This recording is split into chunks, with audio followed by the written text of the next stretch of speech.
Hello and a very good morning to all of you all. And let me begin with wishing all of you all a happy Dasara. I just need a heads up with respect to if you can hear my audio nice and clear. Once I know that, we can start off with today's session. So if you're watching us on YouTube or if you're watching us on Facebook, just put it in the comments that my audio is loud and clear so that I can start off with today's session.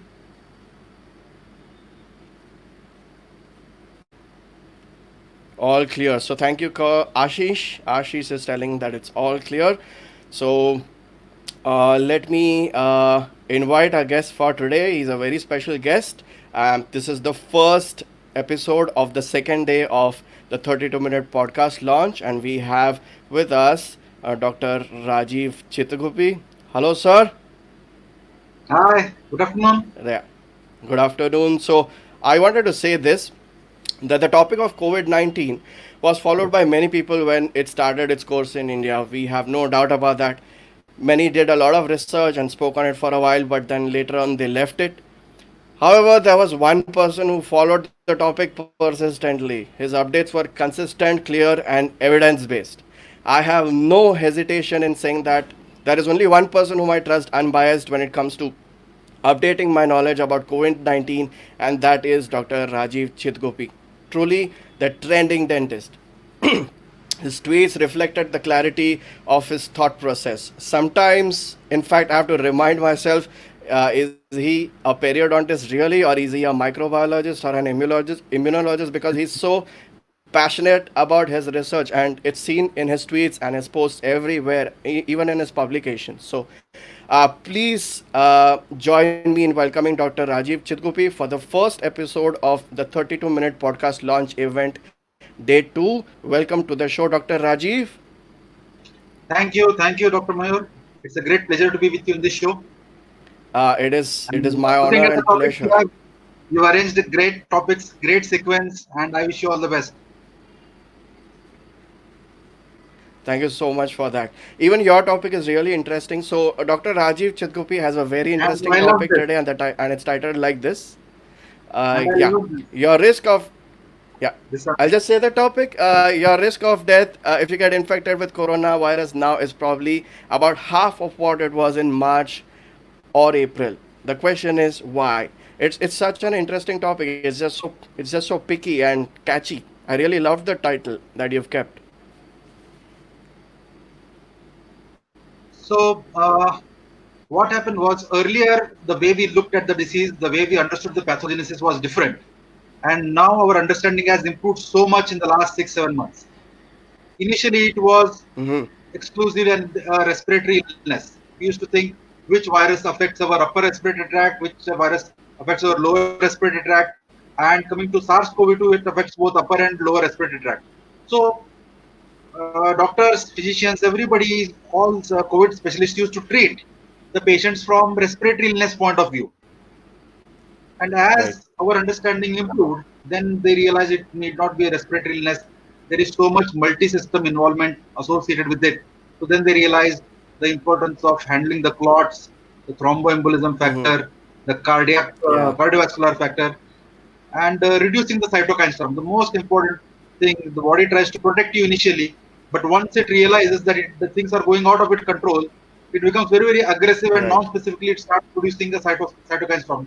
Now that we have understood everything, the doctors have mastered the way they are managing it. So if you look at the recovery rate in India, we are almost touching 90%. That is huge. Looking at how we felt the disease was, how dangerous it was, and in 6, 7 months bringing Right. the recovery rate up to 90%, that's a great achievement. So I think a lot of credit should go to the doctors Yeah. and researchers. Yeah, I totally believe that. And like you said correctly, a lot of stuff has changed since the inception of this disease. But since we are talking about inception, I wanted to ask what was it that provoked you or triggered your interest into this particular topic that you've been following it persistently since the day one? What was the story behind it? See, the thing is, I'm not following COVID-19 alone. I was always following, as you said, microbiology and immunology, which were my dissertation topics also in MDS. So you can say that I had a fairly good background for microbiology and immunology because I did a solid thesis way back in 2001, 2002. Since then, I've been following the research topics, and COVID-19 came, and I realized that there are a lot of complex issues in it, which need to be clarified, because most of the dentist population, most of them are clinicians. They need to be told about these things in a simplified way. And what made me take interest was the 15th March article that came in New York Times, which said that dentists are the highest risk profession. So then I realized, Yeah. let me work into it, let me identify whether it is true or false. So one thing led to another, and I'm still here doing one thing after the other. Right, and I believe there was one more topic that created a lot of buzz, and that was that chlorhexidine was ineffective in the initial stages when the disease started. People were doubting if the role of chlorhexidine was really beneficial, right? Yes, yes. I think that was the main trigger for me. Along with the New York Times article, chlorhexidine was one of the more, because I'm a periodontist. And in the last 18 years, the only thing that I have read is chlorhexidine is the most effective mouthwash among all the mouthwashes. And surprisingly, in the month of February, March, when I was doing research on COVID, I came up with the top Google search result was chlorhexidine is less effective against coronavirus. And I went into the literature, and I came up with an amazing article by Dr. Syed Sattar from Canada. He has made a simple hierarchy: which microorganisms are more susceptible, which microorganisms are less susceptible. And in that I realized that bacteria come in the middle, in the center. Highest level, most resistant, most difficult to kill are the bacterial spores, for which we need autoclaves. And can you guess what comes at the bottom? Least resistant, the weakest one is enveloped virus. The novel coronavirus is the weakest. Then I started thinking, we are dealing with a very weak virus, and we have one of the most effective mouthwashes, chlorhexidine. So there must be something wrong in this perception. So then I went on studying it, because my perio background was always there, research background was always there. So I went on studying the literature. Then I came up with a lot of newer findings. I realized where the interpretation was going wrong. So I realized that the old study which everybody was looking at, they had mentioned chlorhexidine is less effective in 0.02% concentration.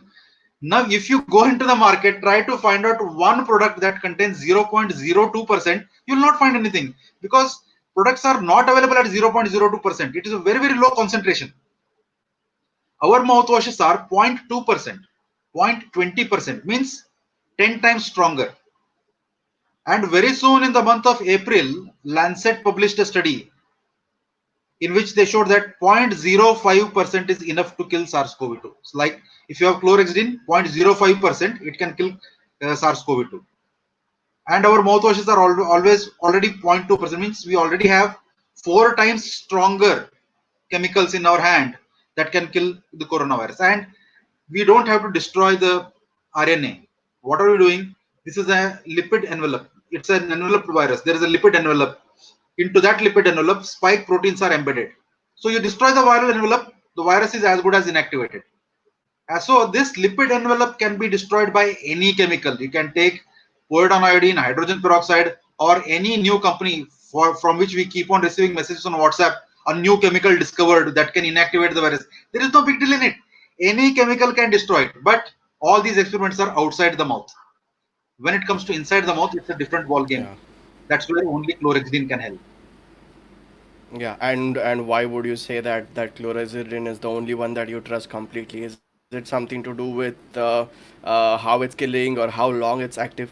Yeah, yeah. The thing is, see, we are not using these mouthwashes to cure COVID patients. What we are Right. trying to do, we are trying to reduce the viral load inside the saliva so that it doesn't spread. So we are trying to reduce the transmission. Now, the saliva is always going to be replenished or filled with the virus. Why? Because the virus keeps on coming from salivary glands. It keeps on coming from the lungs. Okay, so your saliva is going to be filled with virus every 2-3 minutes. Now you take any mouthwash, you rinse, certainly they will kill all the existing viruses in the mouth. There is no doubt about it. But your mouth is going to be filled with new load of virus within 2-3 minutes. What are you going to do? Are you going to give the mouthwash again after 2-3 minutes?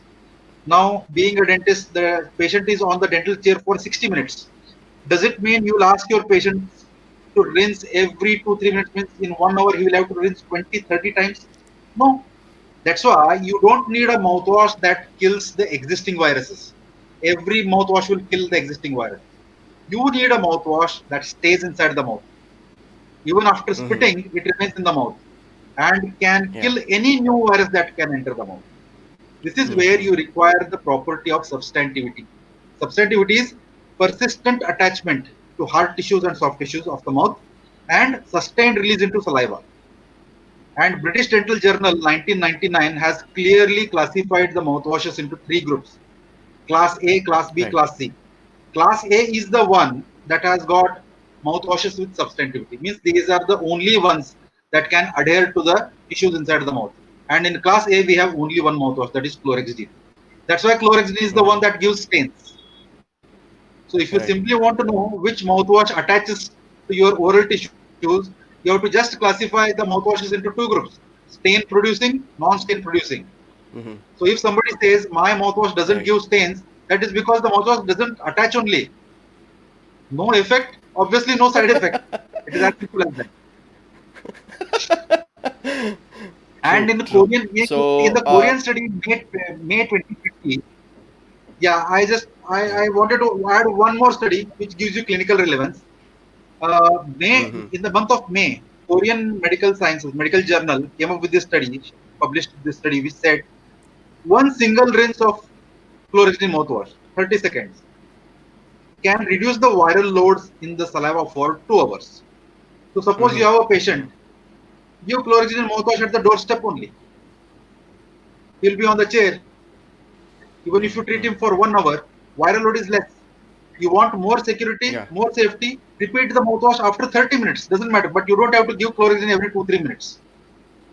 And because we know that maximum spread happens while we talk, and patients, while they are sitting in the waiting room, they have the habit of talking to each other or calling somebody on phone. That's when the virus spreads. Yeah. Yeah. So Yeah. give chlorhexidine mouthwash Right. at the doorstep only, and ask them to keep their mobile switched off. You are already Yeah. Yeah. reducing the chances of transmission considerably. Right. And usually in India, a patient is accompanied by someone as well. So, I think it's a great idea to give it to someone who's accompanying the patient as well. That'll also be Yes, good. both. Right. Anybody who enters, compulsorily should be given chlorhexidine mouthwash. Yeah. Even to our staff. Yeah, and we see we are not telling that you don't need PPE, you don't need social distancing, and you don't need masks. All those Yeah. things remain as they are. Standard precautions remain as they are. We are adding one additional layer of protection, which is so inexpensive, Yeah. hardly takes any effort. Patient has to rinse only once. That's it. Yeah. That's so true. Uh, so when I use it every day, or if my staff uses it every day, is that fine? Completely fine. Yeah, yeah, Can I use it obviously, over a prolonged? obviously. Yeah, yeah, Right. yeah. And do. But some dentists tell me that many authorities, organizations have given their guidelines that we should use povidone iodine and hydrogen peroxide mouthwash. What is my opinion on it? So I always say that Yeah. they are recommending povidone iodine and hydrogen peroxide based on some other organization, but they are never saying only hydrogen peroxide or only povidone iodine. So you can Right. always Right. follow their guidelines, use povidone iodine, but after that give chlorhexidine because it is going to save you. It is going to prevent the transmission inside the clinic. Right, right. So the typical mouthwashes that we get, like Hexidine or Hexidine Plus, what is the concentration in that, and do you recommend diluting them when using it, or how Yeah. do you suggest? What So is your protocol of suggestion? I have a very simple rule for that. I call it the 10-20-30 rule. 10 means you have to take 10 ml of undiluted, okay, Right. 0.2%. That is 0.20% chlorhexidine mouthwash. Rinse for 30 seconds. Keep it preferably undiluted. So 10 is 10 ml, zero point 0.2 is 0.20% of chlorhexidine, 30 is 30 seconds. 10-20-30. Rinse it once and you can reduce the viral load considerably for 2 hours. If you want to, you can always repeat Right. it after one. I was being a little extra careful by making the mouthwash, by asking the patient to keep the mouthwash inside the mouth for at least a minute or two. That's completely fine, right? Or You can give it like that, but see, after 45 seconds or so, it doesn't make much difference. right, So right. 30 to 45 seconds rinse is good enough. That's more than enough. Yeah. Yeah, that's really good. So I think I'll start getting over that obsession that the mouthwash has to be kept inside the mouth for a very long time, because the rule clearly says that 30 seconds is more than enough. I'm coming to Yes. the title of the topic, sir. Uh, you have tweeted this, that your risk of death if you get infected with coronavirus now is probably about half of what it was in March or April. The question is why? Is this also related to the age demographics, or maybe the geographic Yes. demographics? Yes. Very important because I'll tell both of them. See, we have got, when we are talking about mortality or death rate, we have got two types of statistics. One is case fatality rate. Second is infection fatality rate. Okay, you can and case fatality rate is how many people die among those who have been tested and diagnosed positive. Okay, so 100 people have been tested with PCR, and out of them, how many came positive, and out of them, how many died? That is case fatality ratio. But there will be a lot of people who remain asymptomatic. They don't even come to know that they are infected. So that number is much much bigger. So out of that, Okay. how many people will die? That number will be even smaller. So that is called as infection fatality ratio or infection fatality rate. So IFR, infection fatality rate, is always much much smaller as compared to case fatality Yeah. ratio. Mm-hmm. Okay, Mm-hmm. so now this case fatality ratio or infection fatality ratio, you cannot have a universal number because it varies from age to age group to age group. So if you consider an age group of above 70 or 75, the number will be much higher. As you come downwards, lower and lower, younger age groups, these numbers will be even lower. So Right. evidence-based medicine has given us clear-cut numbers that in geriatric population, higher age groups, the numbers are always going to be more, and in younger population, it is going to be less. And Right. maybe because higher age groups, they already have some comorbidities. They also have something called as basal inflammation. Your body is already inflamed for no reason, so it overreacts. That's why higher age groups are more prone to medical complications as compared to younger people. And younger people, if you take kids, children, they are already fresh. They have very recently taken their other vaccines. These vaccines Right. give one or the other type of non-specific protection. So because of these things, the elder age group are more prone, younger age groups are less prone. But when it comes to what this mortality ratio was 6 7 months ago, it has improved considerably, mainly because we have now classified the disease differently. We have different markers, and see, the number of patients we have treated now is in millions. So there is huge amount of data. So doctors have Right. realized what mistakes they were doing earlier and which mistakes to avoid now. So they know in the early phase of the disease which medicines to give, which ones to give later. What is the difference between ventilation, okay, ventilator support, or what is oxygenation? How to give steroids, okay, and Right. when to give steroids, for when it will help. All these, and when to give anticoagulants. These things have taken the recovery rate much higher, and they have brought down the death rate much lower. That's why, and infection fatality rate, which I said, that is less than 1%. It might be around zero point 0.5 or zero point 0.6 now. But zero point Right. 0.5 and zero Right. point 0.6 is out of 100. And looking at the number of people, millions of them, if you multiply it with millions, the number of deaths that has come down, that number becomes very huge. Means we have made significant progress in reducing the number of deaths. But we have also realized that death is not the only thing. Many people suffer with long-term complications. Many people have long-term suffering because of COVID, which is called as long COVID. So some people might suffer Yeah. from Yeah. cardiovascular. symptoms for long period of time. Sometimes some people may have fatigue for long period of time. So among all the symptoms that remain for longer period of time, fatigue is the commonest. Mm-hmm. And cardiovascular also is there. So that's why we suggest that if you are Right. an athlete or a sports person, see, athletes are always eager to get back to their sports routine, Right. and their heart might be still weak inside. So the best precaution for them should be not to strain themselves too much and take rest till more evidence comes that okay, if you are an athlete, take rest for 3 months or 6 months, whatever it is. But till then, take rest. Don't unnecessarily stress yourself. Right. So, are you suggesting that uh, COVID 19 is not primarily lung related or pulmonary related infection? It could be a multi system disorder. Yes, yes, yes. Multi-system. Now everybody has got his own genetic predisposition. Okay, Right. genetically Right. prone to develop different Mm-hmm. comorbidities. Somebody has got weaker cardiovascular system. Somebody has got lung illness. Okay, so based on their own genetic predisposition, long COVID symptoms may remain there for a longer period of time in those weak systems of individual. Varies from person to person. Right, right, right. So, since we are talking about risk factors, there's always a risk difference between individuals, like the way you said. While some of them are Yeah. particularly prone to a particular disease, some of them are naturally immune in terms of the symptoms, at least that they show. Can you give us a rundown on all the risk factors that you taken into account? Like some of them, can it be regulated or can it be fixed? Like, is there a genetic predisposition, stuff like that? Yeah, yeah. See, there are some risk factors which we cannot change at all. For example, if you are an aged person, you cannot reverse your age. So you already are in that high risk bracket. Second is gender. If you are a male, you are more prone to more prone to medical complications So because bad, of COVID. bad Yeah. news for men. Yes. Age and gender are always, they are fixed factors. The third one you can say, recently they have come up with this evidence that people with Neanderthal genes, okay, Neanderthal gene increases your risk, okay, towards Mm-hmm. medical complications.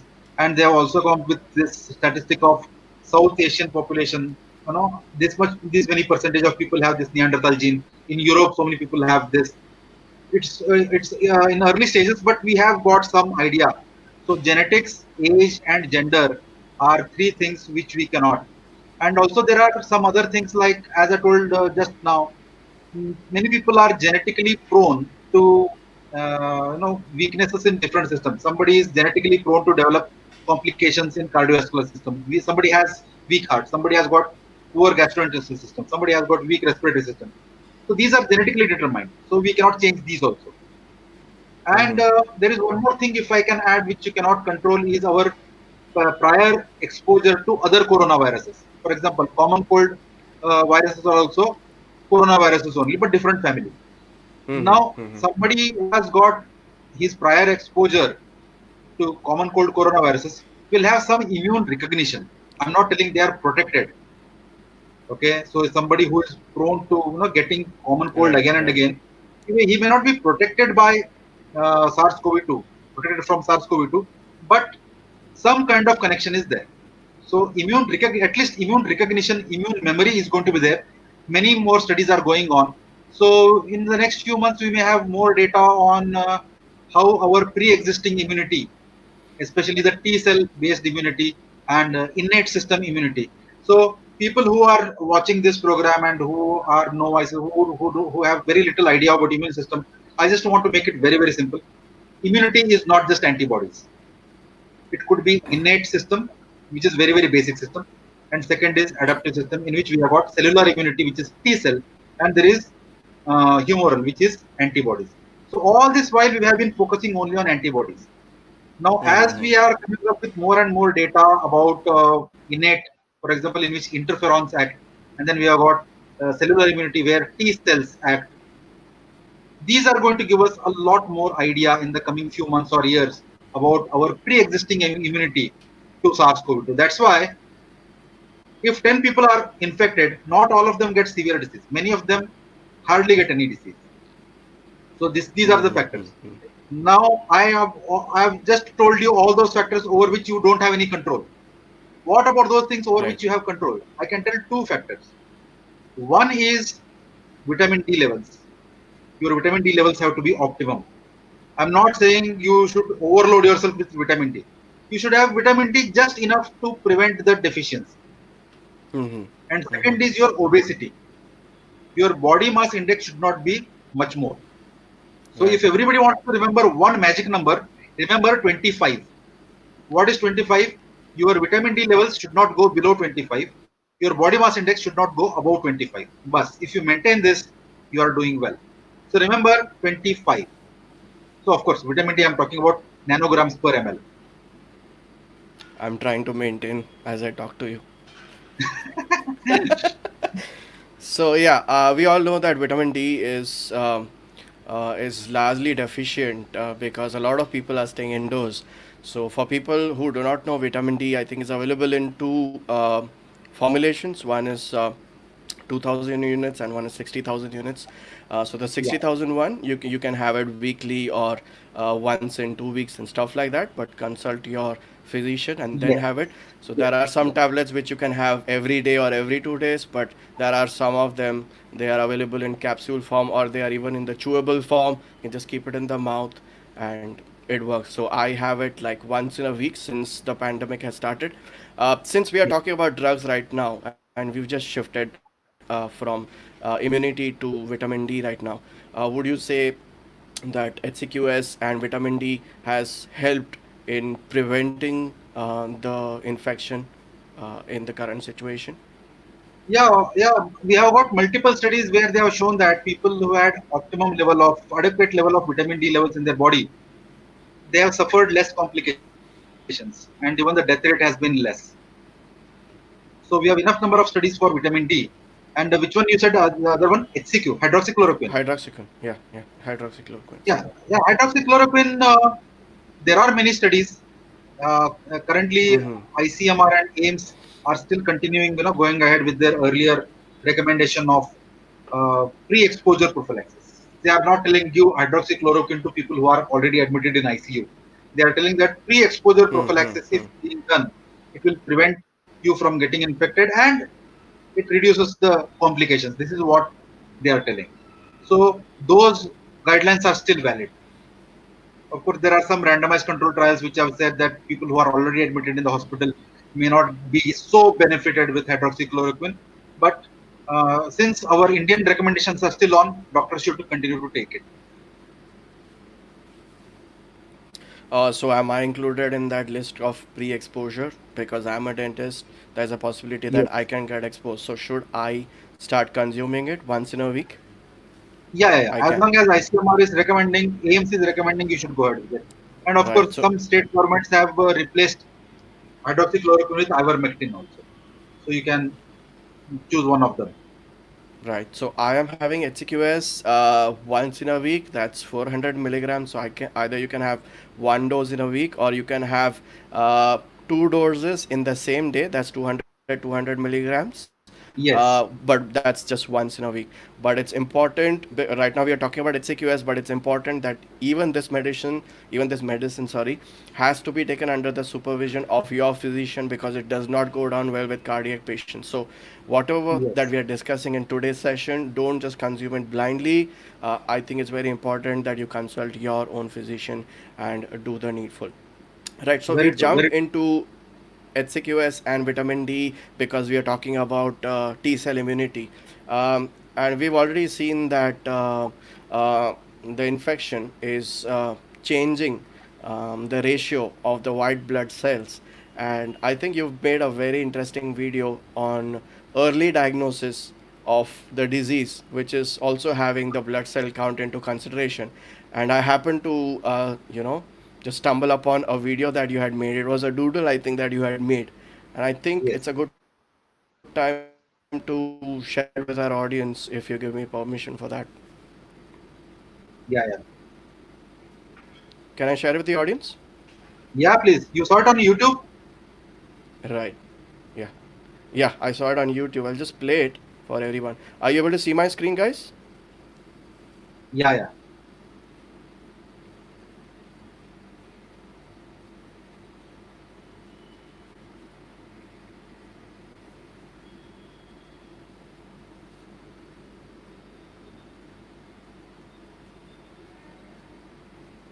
Audio is not audible. Okay, just one second. All right, I'll just try to play it again by removing my headphone. I hope it works now. Do you realize why precious lives are being lost Is daily it from audible COVID now? 19? Yeah. Just because we ignore its early warning signs.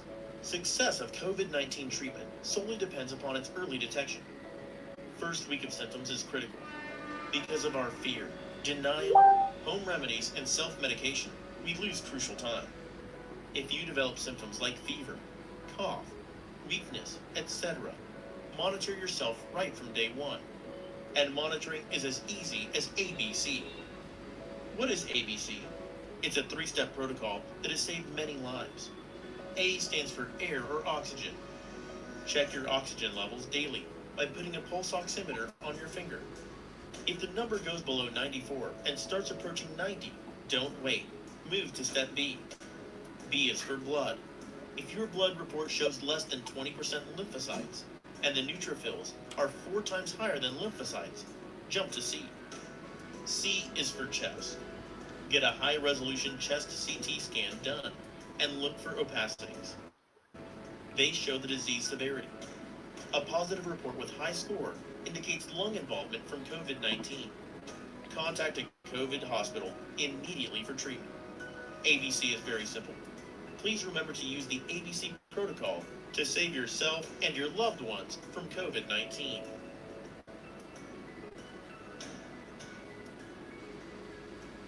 Yeah, that was perfect. Was the audio audible after that? After Yeah, I yeah, remove yeah. my headphones? Yes, yes. Very Okay, clear. cool. Cool. I'll just put my headphones off. One second. Am I?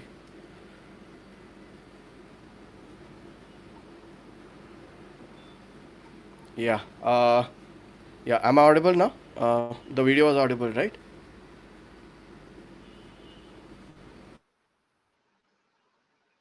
So that is a very simplified version of people to understand how do we go about diagnosing the disease by ourselves. And it was really, really good, very well put forth. And I think that video is just 90 seconds, right? Yeah, yeah, yeah. See, what happened is all evidence tells you only one thing. The earlier you detect, people who get it detected early, who start receiving the treatment early, they have very high chances. They don't require many medicines. They don't develop complications. The more delay you cause, so many problems occur. So early detection is the key. So don't ignore, don't try out home remedies. Okay. So inform your doctor. That is the best thing. Or if you want to follow yourself at home, buy a pulse oximeter.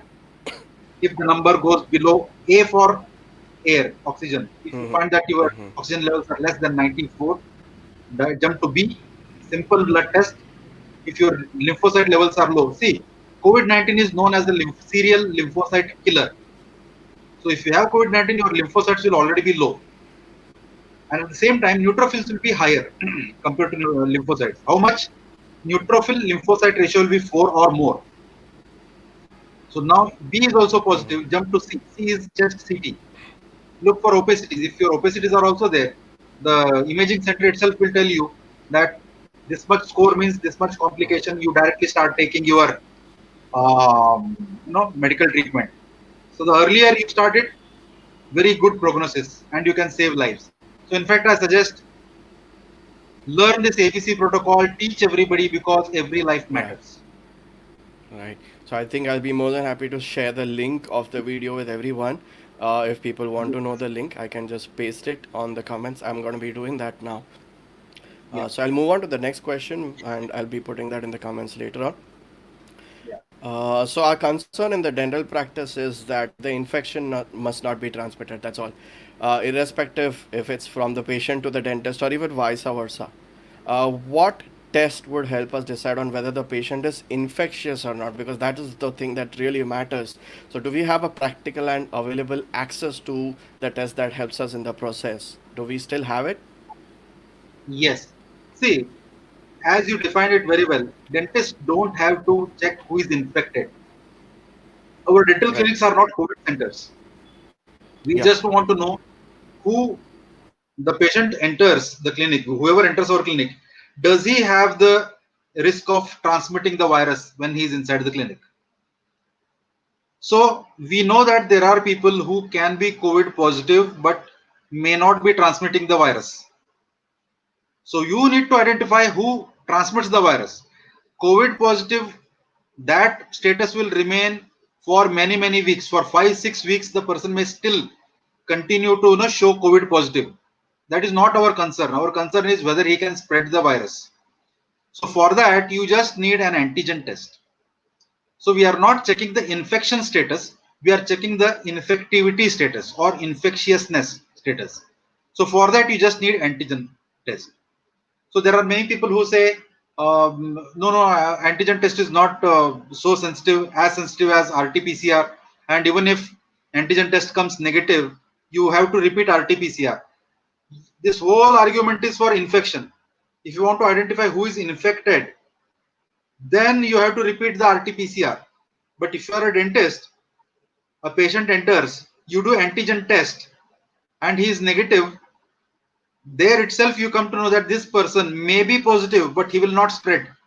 For dental clinic spread, the risk is zero. You can easily take him inside and start the treatment. And of course, you are wearing PPE, you are also giving him chlorine mouthwash, you also have your HEPA filter and all other air changes per hour protocols in the clinic. There is a window open, all those things you are doing. So like Swiss cheese model, when you are doing multiple layers, you are doing antigen test positive, antigen test, whoever is positive, send him out then and there only. You don't need anything else. So antigen test positive doesn't require an RT-PCR confirmation. Antigen test positive is as good as PCR positive. He is risk. He's carrying the risk of spreading the virus. So you send him out from there itself. If he is negative, there is still a chance that he might be PCR positive. He might still be infected, but it doesn't matter because he is not spreading to you. So you can take him inside. Now you do the second level, that is giving chlorhexidine mouthwash. You can repeat. For you, every patient is infected. Just like we are all well versed with dealing with HIV positive. For us, every patient who enters the clinic is an HIV positive. That is our infection protocol, disinfection protocol, whatever you say. Similarly, any patient who enters the clinic, consider him as PCR positive. Only question is whether he is antigen positive. You have to check that antigen test. But unfortunately, these tests are not available as of now in private pathology labs. They are available in government facilities for free. So you can send your patients to get the antigen test done, and if the test is result is negative, you can treat him. But remember that all these things are valid time bound. So that test Right. the results are valid for that day only. Because next day the viral load may increase from 10 raised to 3, it may directly jump to 10 raised to 6. So if you have got your second sitting of root canal treatment tomorrow, your patient will require another round of antigen testing. So pandemic control is not about having a highly accurate test. It is having a low sensitivity test, but which is high specific. Antigen tests are low sensitive, but highly specific, but doing them frequently. Frequent testing is the key to reducing the pandemic severity.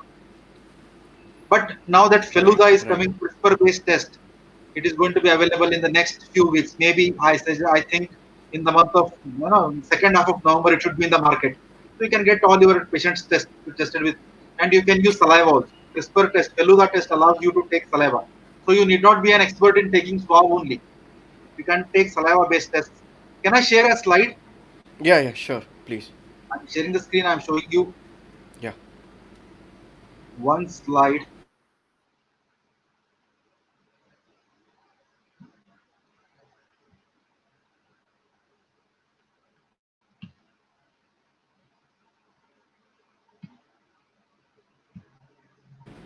Yeah. It's visible. Are you able to see the slide? Yeah. Slide is visible? Yeah. Yeah. Visible. So I am a big proponent of saliva-based tests because saliva-based tests are now as sensitive as swab-based tests, and you don't require a highly trained person to collect the swabs. Okay, saliva is just patient has to rinse with water and spit in a test tube. Now you have got three types of saliva-based tests. There is saliva-based PCR alternative. Okay, so this is something called as Handifuge. being prepared from released by Stanford University. If you can see the high sensitivity values here, these are good enough for us. Okay, positive test agreement is nearly 90%, negative test agreement is almost 100%. And coming to saliva based antigen tests, Becton Dickinson is coming up with their own antigen tests, saliva based. See the specificity, 100%. This is what we need. Sensitivity is also decent. So anybody who tests positive, you don't take him inside, you are already safe. And then we have got saliva based CRISPR test. This is our Indian Feluda test. Okay, see the values, mind blowing. Specificity is 98%, sensitivity is 96%, and very, very economical. Okay, less than 1000 rupees or 500, you never know. So these are going to be game changers. And Right. a few things which I told earlier was this. Okay, infection. 50% patients don't get symptoms at all. 50, only remaining 50% remain, develop symptoms. Out of that, 80% spontaneously recover with mild to moderate symptoms. Mm-hmm. 20% of them develop severe symptoms, which may have to be admitted in the hospital. Out of that 20 also, 85% means 85% of them recover on their own. Out of remaining 15%, that is out of 100, only 1.5 remain. Out of that 1.5, you have got recovery here also from ICU, and only one person dies. So out of 100, only one person may die. This is the number we have. So these Mm-hmm. numbers are Mm-hmm. very, very critical because you should know the statistics. Mm-hmm. And Mm-hmm. anything I had to show earlier, these are the curves that I said, saliva tests. As I told you, the risk factors that are under your control. Obesity, keep your body mass index less than 25 and vitamin D Mm-hmm. levels above 25. Then you are safe. Hmm. And this is our ABC, my ABC protocol. Tests are your Right. antigen test, RT-PCR test, antibody test, etc. Symptoms are your cough, fever, body ache, etc. But my ABC protocol doesn't depend on these tests, doesn't depend on the symptoms. My protocol is entirely dependent on science. How much is your oxygen saturation? What are Right. your blood differential count levels? What is your CT scan opacity? So my entire protocol is sign based so that you are not confused by the symptoms, nor you have to depend on the delayed test. You can be empowered on your own. You can get your investigations done. Mm-hmm. Mm-hmm. So keep a pulse oximeter with you. Very simple. The reading itself tells you. But you should use your dominant hand. If you're a right-handed person, use your right hand and use it on the middle finger. Mm-hmm. Okay. All right. I'll Right.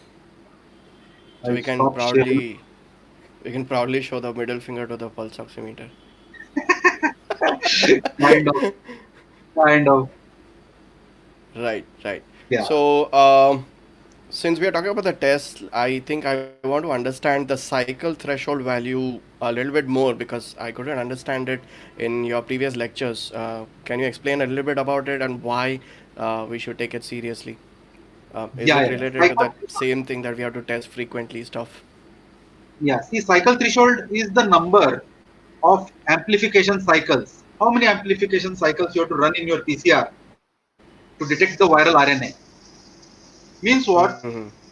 If you have to use more and more number of cycles, means what? That person has got very low viral load. Now, if the default value of your PCR is 37 or 40, it means what? You have to keep on running your PCR for 37, 40 cycles till you get that, amplify it and detect it. Means what? Right. You are detecting a lot of people who have got very little viral load. That's why so many people don't even come to know that they have a virus inside. And so many people have, Mm-hmm.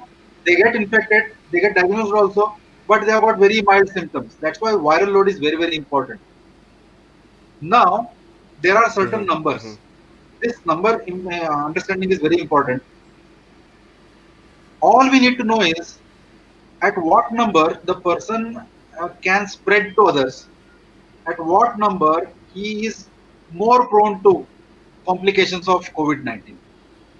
So a Mm-hmm. lot of studies have shown that if the cycle threshold value, CT value of PCR is 24, 24 or below, Right, right. then the person is prone to three things. He can infect others because he has got much higher viral load. Second is if he is admitted in the hospital, he is prone to medical complications. Plus, lower viral load, mortality rate is also high. And if you see the CDC experiments, even their website tells you that if your CT values are higher than 35, okay, 33, 35, it is very, very difficult to culture live virus from there. See, this is very important. What are you detecting ultimately? Your PCR is going to detect just the RNA fragment. What is risky? Having an infectious virion, something that can infect others.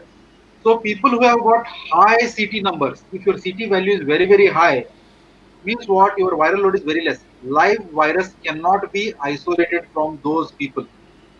Whereas if your numbers are less than 24, for example, if your CT value is 23, 22, then there is a very high likelihood of live virus being present. That's why you can infect others. That's why we should start making use of CT values.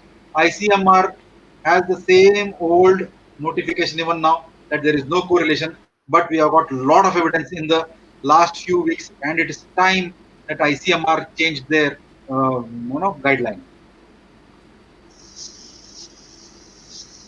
Right, right. So we are moving on to the last 10 minutes of the session with Dr. Rajeev Chitguppi. So if you, I'll just request the audience, if you have questions, just start posting on the comments wherever you are on Facebook, YouTube, or Twitter.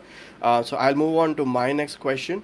Have you noticed any correlation between the other vaccinations? I'm not speaking about the COVID vaccine being developed or not right now because I know it's going to take time. But is has there been a relationship between vaccines like MMR or even BCG and the incidence of COVID signs or symptoms in those kind of patients or people who've taken those vaccines?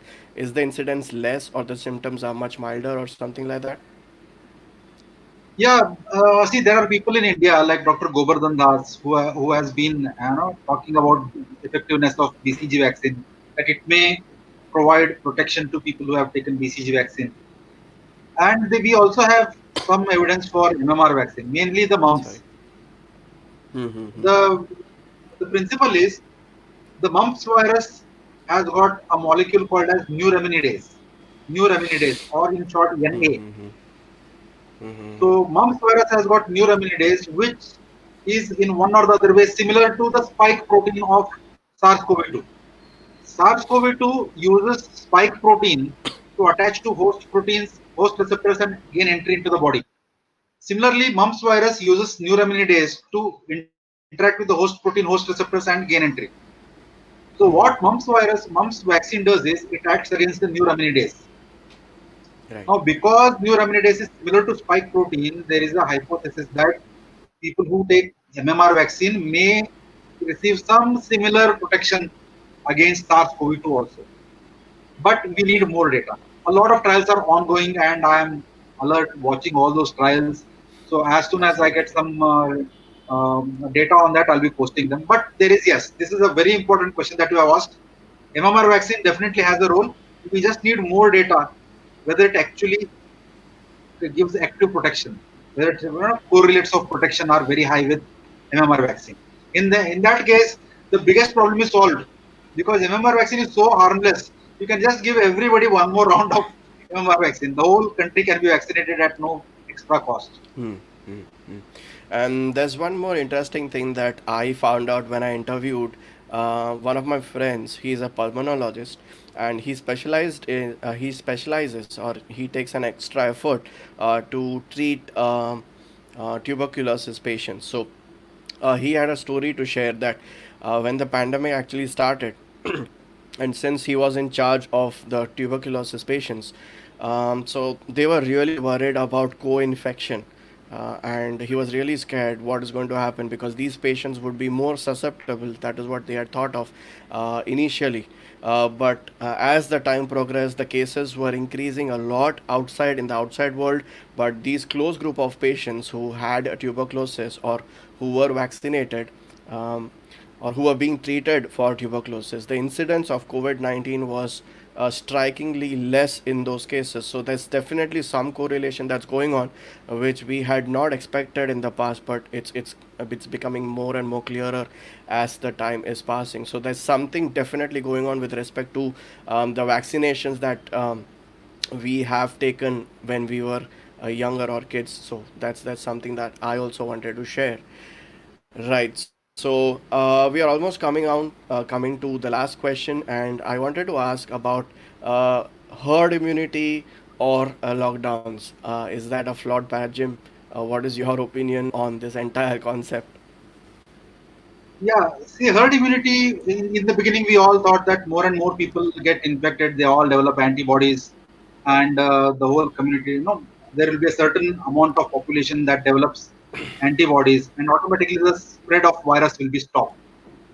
And as we got more and more data, we realized that at least 50% of the population has to be infected, and at least 50% of the population should have developed antibodies in order to protect the remaining 50%. And this 50% is very huge. And till now, we have not been able to achieve that 50%. And how much have we achieved in India? ICMR has done different seroprevalence studies in Pune, Mumbai, Delhi, etc. The numbers are varying 10%, 15, 20, 25%, and all that.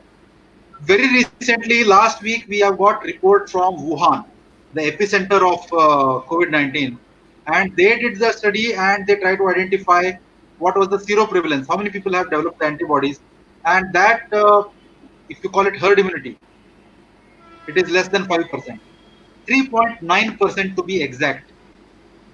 It means what, even in Wuhan there is a huge, large chunk of population that still needs to get exposed, get infected, and develop protective antibodies. So herd immunity is not a good plan in these cases. And of course, herd immunity as a concept was introduced as a tool in vaccination planning. It was never a strategy to expose the population like herd. Humans are not herds. We cannot expose them to get exposed so Right. that some of them will die and remaining will will remain. That is never a strategy. That's why herd immunity is not a strategy anymore. And you need to say any which way. We have already reached 90% of recovery rate. That earlier fear of COVID-19 has already reduced. Another 4 5 months, Right. I Right. think Indian doctors will take the recovery rate almost to 100%. And we'll have many more trials that are aggressively going on. We'll have more data, better molecules, better antibodies. And before even the ultimate aim of vaccine is achieved, we'll have many other things by which we'll be able to, make people overcome the threat and reduce the long-term complications also. For example, we'll be able to reduce the duration of long COVID symptoms also. Right. Right. So in short, what you are saying is herd immunity was never a strategy. It's an outcome. Yes, yes, Yeah. yes, Yeah. Yeah. Right. Great.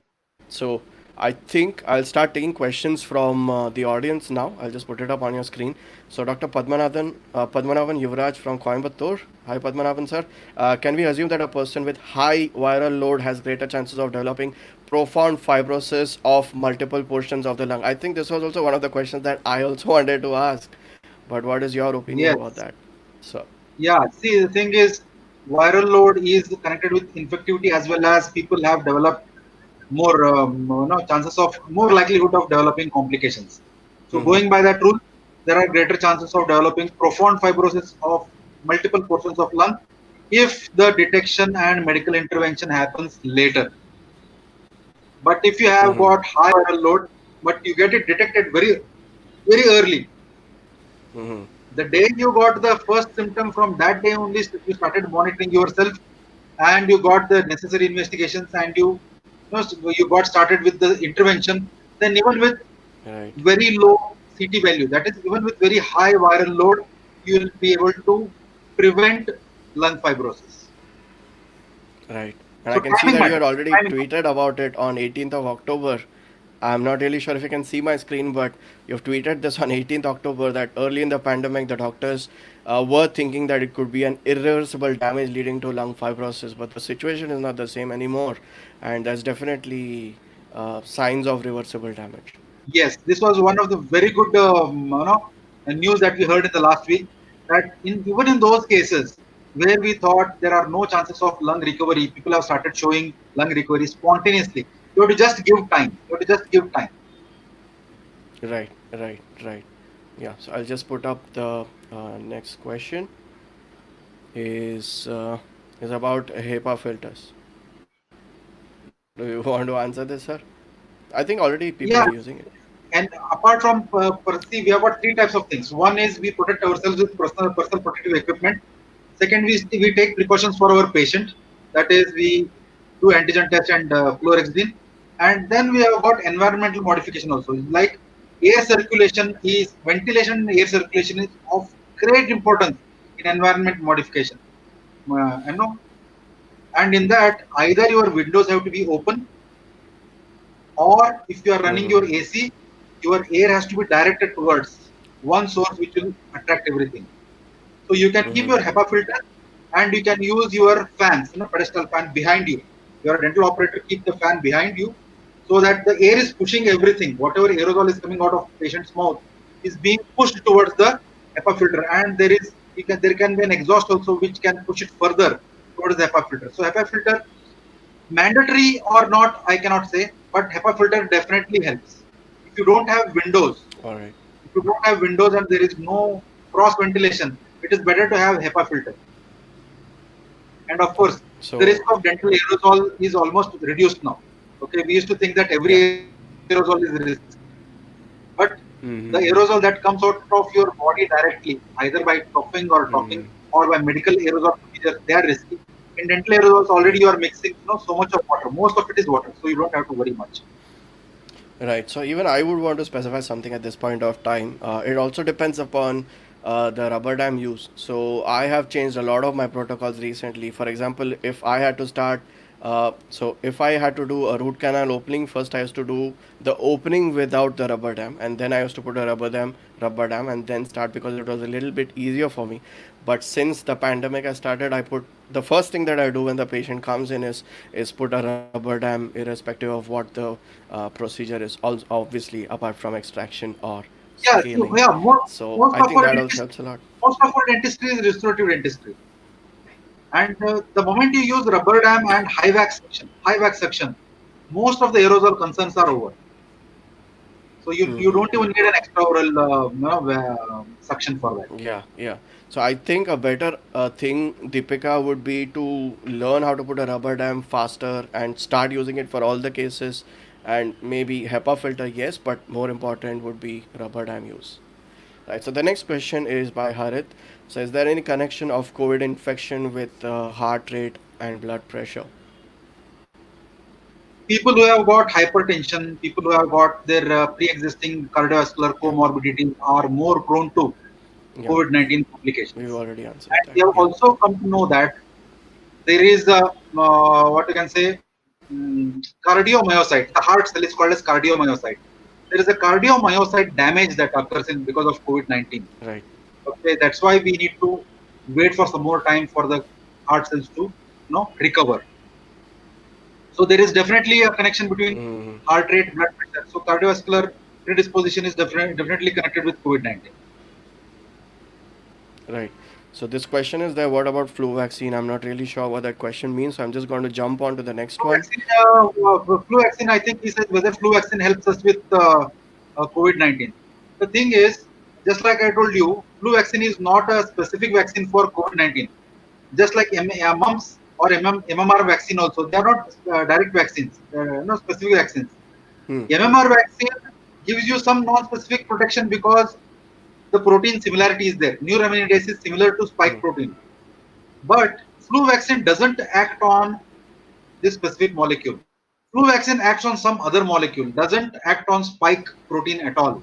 So flu vaccine doesn't give you any protection against SARS-CoV-2.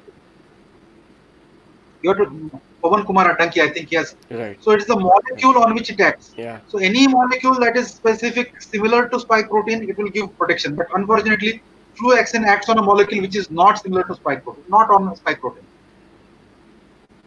Is Right. it Moving on to the safe next to, question, sir. Yeah, ultrasonic scaling in the hospital because it, setting. yeah, yeah, yeah. Maximum aerosols. Yeah, ultrasonic scaling again it's a dental aerosol. Most of your ultrasonic aerosol is water. So and your tap water already contains some amount of chlorine. And you can add some chlorhexidine in your bottle also. We know that Right. Right. Right. 0.05%, 0.05% is enough to kill SARS-CoV-2. So in your 500 ml bottle, you can add 100 ml of chlorhexidine and you can add remaining water. Okay, you can use this specific combination for your scaling patients. That's a very good. Alone. And Yeah. along with your PPE, HEPA filter, etc., I think the risk is minimum. And as Mayur, even you must have read the recent Right. report, less than 1% of dentists have got infected because of the COVID-19. So it's not Yeah, a yeah, risk yeah, yeah, anymore. yeah, yeah. I wanted to, yeah, I wanted to take up that question, but I think the time is limited, so I've started off with the audience questions. And but the other thing that you suggested is more important is the question is about a hospital setup, so maybe a college and stuff like that. So what you suggested that chlorhexidine should be added in that water is going to be a really helpful tip because maybe the question was related to the students or postgraduate students over here. That's what we see a lot in the hospitals, right? Yeah, yeah. Initially, my first article that went viral was that only. I had Right, right. suggested adding povidone iodine into the water bottle because adding povidone iodine into the water bottle was one of the established protocols in perio. So you can add povidone iodine or chlorhexidine. Chlorhexidine is even more potent. So in the ratio of 1:4, you can add, and it can reduce the viral load. Can we take up elective Right, surgical sir. cases like implant surgeries after thorough preventive and precautionary protocol for like after antigen test? If you do antigen test, if your antigen test is, if the patient's antigen test is negative, it is as good as a Yeah. safe patient. You can do anything in that patient. You can do ultrasonic scaling also.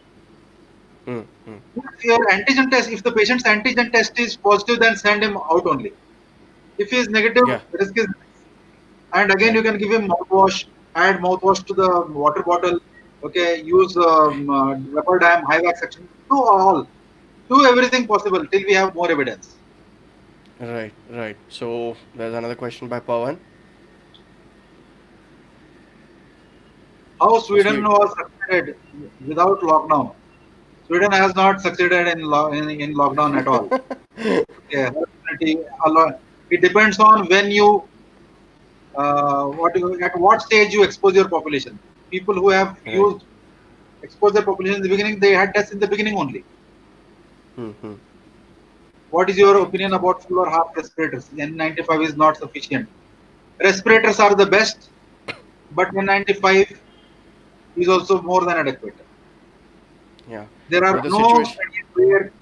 studies where it has been shown that people who wore N95, they were more prone, they got more infections. It has not been like that. Yes, in COVID centers where the circulating viral load is huge, that risk is very high. But in dental clinics, N95, you can add a face shield on that. I think it is more than enough. It has been 6 months now. There are a lot of dentists, so many thousands and thousands of them have been using N95 and treating patients, and they have all been doing well. Right. But in colleges, a lot of people, in fact, a lot of students are still using cloth masks. So that is something that's completely. I think the Yeah, students should so avoid it under it all is better to use circumstances. N95. On top of that, you can use your regular surgical mask. If you can use the respirator, the best. Respirators give the Right. best. Right. I'm telling you the conclusion of Journal of American Medical Association.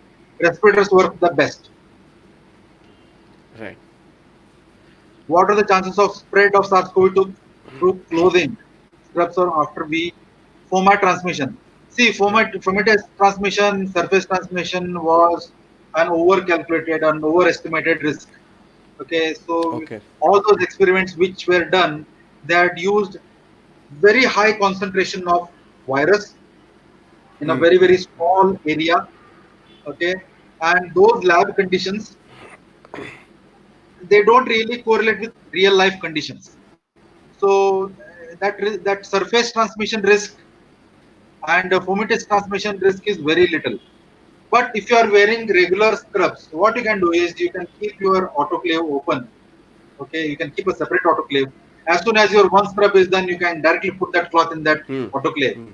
So till the end of day, a lot of scrubs are getting accumulated. At the end of the day, just autoclave everything together. Okay, then you can take them home for washing. It is one of the, like, your mind is off. You need not have a tub of chemical. Like after one patient is done, you don't have to put it in that tub. No, just keep your one autoclave open. Just keep on dumping all your clothes there. Yeah. At the end of the day, just run one round of autoclaving. Under that high temperature, pressure, and sustained time, nothing survives. Even bacterial spores don't survive. And we are talking about Right. SARS-CoV-2, the weakest virus. It will get destroyed in no time. Right, right. That's so true. So I'm gonna be sharing one more tweet that you had tweeted. Uh, it was about uh, it was about this one. This was on July the 29th. It was about your ABC protocol. Sorry, it was about the 10 20 30 protocol. I hope you can still see the screen, and maybe people who have joined us can take a screenshot of this, because you can just keep that in mind and use it in your clinical practice as well. It's going to be very helpful. Yeah, yeah. Fluorescein mouthwash, very simple protocol, 10, 20, 30. 10, Yeah, 10 yeah. ml, 0.20% fluorescein, rinse for at least 30 seconds. So I think we'll just close the session with another last question by Pawan. What is your opinion about monoclonal antibodies in the treatment of COVID? What is the most See, successful drug in COVID monoclonal 19? antibodies, we have got three companies that are working. One is Regeneron, second is Eli Lilly, and there is a third company. All of them are doing their trials.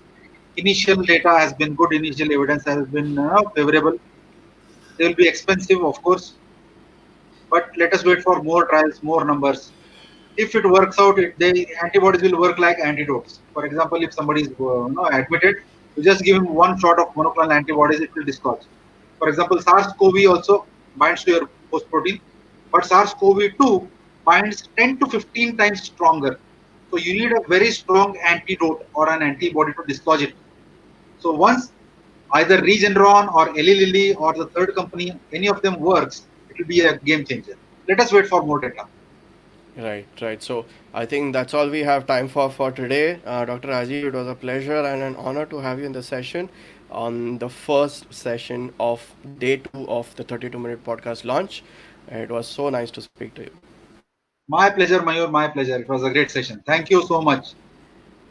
And as I told in the beginning, I'm loving this. It was good. Thank you, sir. Yay. Cheers. Yes. Cheers. And the real Cheers. session is See pending. you. Sure, sir. Sure, sir. I'll see you. Yeah. Thank you so much, everybody, for joining us. So I'll see you live again. So it's 1 o'clock now. Our next session will start at 3 o'clock, and that is with Dr. Udatta Kher, who's going to speak on immediate loading, why, when, and how. That's all for this session. Once again, thank you so much, Dr. Rajiv. It was really nice talking to you. Thank you, Mayur. Thank you, everybody.